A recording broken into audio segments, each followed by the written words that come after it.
Ashama akkam jirtu nagaa keessanii fayyaa keessanii akkam maal keessa jirtu bakka jirtanitti nageenyi rabbi isin irraa jiraatu hadda dhimma appilikeeshinii tokkooti wal qabatee viidiyoo gabaabduu tokkoon isin dhiyeessa sirriitti na hordofa. Appilikeeshiniin kun dura faayidaa isaanii isin dubbadha. Faayidaan isaa inni guddaan bakka Wi-Fi hin jirree fi sim kaardiin keessan saantima hin qabnetti akkamitti intarneetii fayyadamna kan jedhudha. Walumaa galatti appilikeeshiniin kun nu warra Itoophiyaa jiruuf baay'ee nu fayyadu, tarii gara fuulduraatti nu fayyaduu danda'a. Ammaaf garuu kan inni fayyadu lammiiwwan keenya biyya alaatti faffaca'anii jiraniif, keessumattuu shamarran biyya arabaa jiraniif baay'ee fayyada waan ta'eedhaafan akka itti fayyadamtanuudhaaf viidiyoo kana isin qopheessaa jira.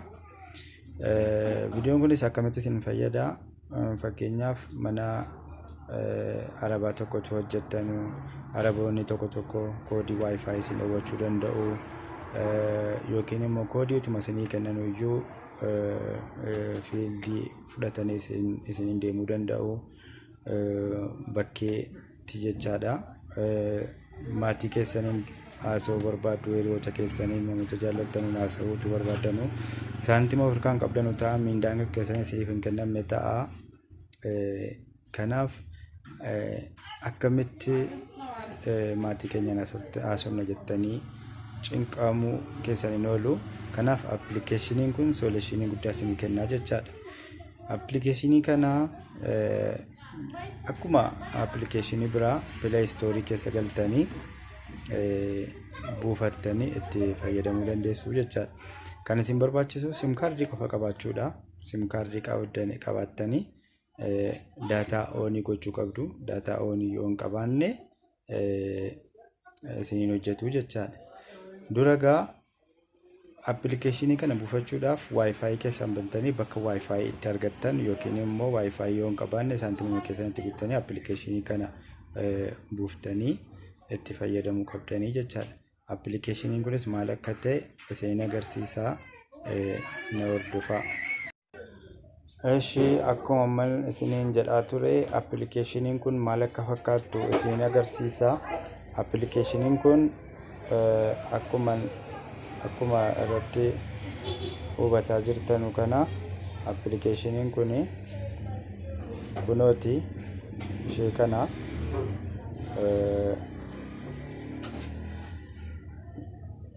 yookiin ishee xiyyaan isin agarsiisuu danda'a. Ishee kana jechaadha appilikeeshiniin kun. Gara biraatiin appilikeeshinii kana eessaa arganna yoo jettanii Play Store keessa galtanii saarchii gootu. An fakkeenyaaf buufadheen jira waan ta'eef barreessuun hin barbaachisu.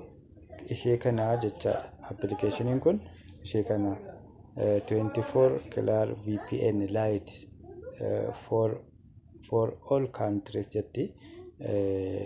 Appilikeeshiniin kun biyyoota hunda keessatti ni hojjeta jedha. Ishee kana jechaadha. Ishee kana asirratti barreeffattanii akkuma beeytanu sana daawunloodii gootu jechaadha. Daawunloodii erga gootanii kaatanii ani waan buufadhee jiruuf direct garuma appilikeeshinii kanaa isiniifan deema. Appilikeeshiniin kun kunooti ishee kanaadha. Appilikeeshinii kana akka isiniin jetti jechaadha inni dhufti. Garuu ilaala no internet connection jedha yeroon akkas tuqu. Akkuma sila isinitti hime sana erga appilikeeshinii kana buufattanii kaataniin booda jechaadha daataa kan keessan oonii gootu jechaadha. Oonii gootu, daataa oonii erga gootanii kaataniin booda asirratti best server kan jettu akkuma jiruun dhiisaati. Anuma fakkeenyaaf dhiifama daataa waan hin baneef notifiikeeshinii naaf galaa jira. Ishee kana akkas gootanii ishee kana akkas tuqxanii biyya isinii fidaa jechaadha. Biyyoota appilikeeshiniin keessatti faayidaa kennu fida. Haa ta'u malee biyya kan keenyatti hin hojjetu kun jalqabaadha waan ta'eef hin hojjetu. Biyyoota kana fakkeenyaaf Saawud Arabiyaa warri jirtan Saawud Arabiyaa warri jirtan akkasumaan Saawud Arabiyaa keessa sim kaardiiwwan adda addaatu jira. Fakkeenyaaf Zeeyin kan jedhamu jira. Zeeyin warra jedhu kana akka fakkeenyaatti isin fudha. Saawud Zeeyin Firii 1 kan jedhu ishee kana akkas tuqxanii kanarra isin dhufaa jechaadha. Daataan koo banaadhaaf waan ta'eef elaa kana isinii galuu qabu. Daataan keessan saantima qabaachuu hin qabu. Firii ta'uu qaba. Kanaaf erguma isii kana akkas gootanii kaataniin booda kana akkuma sagalee isaa dhagaa jirtan konneektiinaaf ta'eera jechaadha. Erga konneektiinaaf ta'ee ka'een booda waan fayyadamuu nan danda'a jechaadha. Akkuma dura isinitti hime sana immoo biyya keenyatti hin hojjetu waan ta'eedhaaf kana isinuma agarsiisuudhaaf qofan itti fayyadame jechaadha.